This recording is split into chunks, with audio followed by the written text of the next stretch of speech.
Comment fonctionne un CV? Dans cette vidéo, je vais évoquer en partie ce qui compose un CV tel qu'il doit être présenté à l'employeur. Bonjour à tous et bienvenue sur la chaîne, moi c'est Fabrice, fondateur de Kitoko Job, une entreprise dédiée au développement de l'insertion professionnelle. Si vous êtes demandeur d'emploi, en reconversion professionnelle ou en charge d'un public spécifique tel que des étudiants, ce qui va suivre est fait pour vous. Le curriculum vitae, de son abréviation CV, est le premier élément de réponse du candidat à l'employeur pour une offre d'emploi. Il est primordial de savoir réaliser un CV. C'est votre premier argument. Commençons avec le premier point. Le profil. C'est votre identité. C'est votre présentation de manière très synthétique. Ces informations, sans cas exceptionnel, sont systématiquement les mêmes, quel que soit le poste pour lequel vous postulez.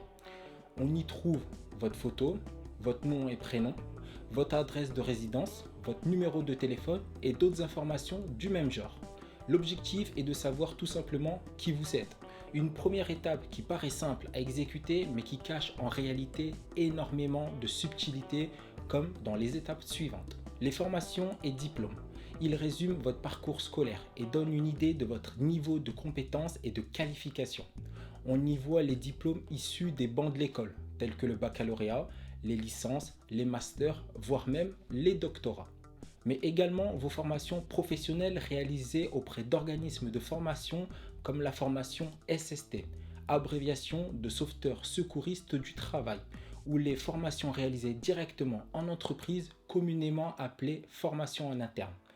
Peu importe le lieu où la formation a été réalisée, il est important qu'elle soit validée ou en cours de validation. Les expériences professionnelles, elles regroupent votre historique professionnel avec aucune limite chronologique. Elles expriment les lieux où vous avez eu l'occasion d'exercer une activité rémunérée durant un CDD ou un CDI, une activité non rémunérée comme un stage ou une activité dans le cadre d'une mission de bénévolat pour une association. Les expériences professionnelles sont très demandées par les employeurs. C'est la raison pour laquelle les candidats expriment énormément de difficultés à obtenir une expérience sans expérience. Les compétences. Cette partie rassemble tout simplement vos connaissances professionnelles, en clair, ce que vous savez faire par expérience. Il y a une différence entre ce que vous savez faire et ce que vous avez déjà fait. C'est ce que vous avez déjà fait qui intéresse l'employeur.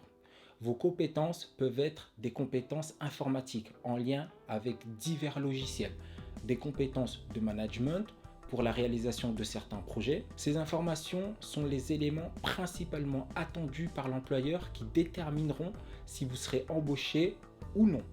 Si vous ignorez comment optimiser cette rubrique ainsi que toutes les autres, sachez que ma formation vous est accessible. Les langues, ce sont les dialectes étrangers que le candidat prétend maîtriser ou avoir quelques notions, tout dépend de son niveau dans chacune d'elles.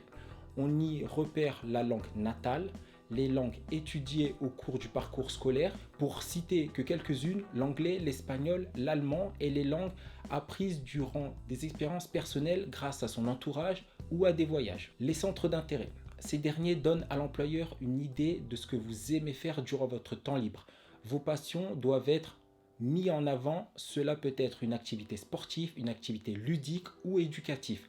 Le choix est large. Bien que le choix est large, il est préférable d'être sincère dans sa réponse. De plus, il n'y a pas de bonne ou de mauvaise réponse. Il y a juste des réponses plus intéressantes que d'autres ou plus utiles que d'autres. L'épisode touche à sa fin. Je vous remercie d'avoir regardé cette vidéo jusqu'au bout. Je vous souhaite bonne chance pour votre recherche d'emploi et je vous dis au prochain épisode.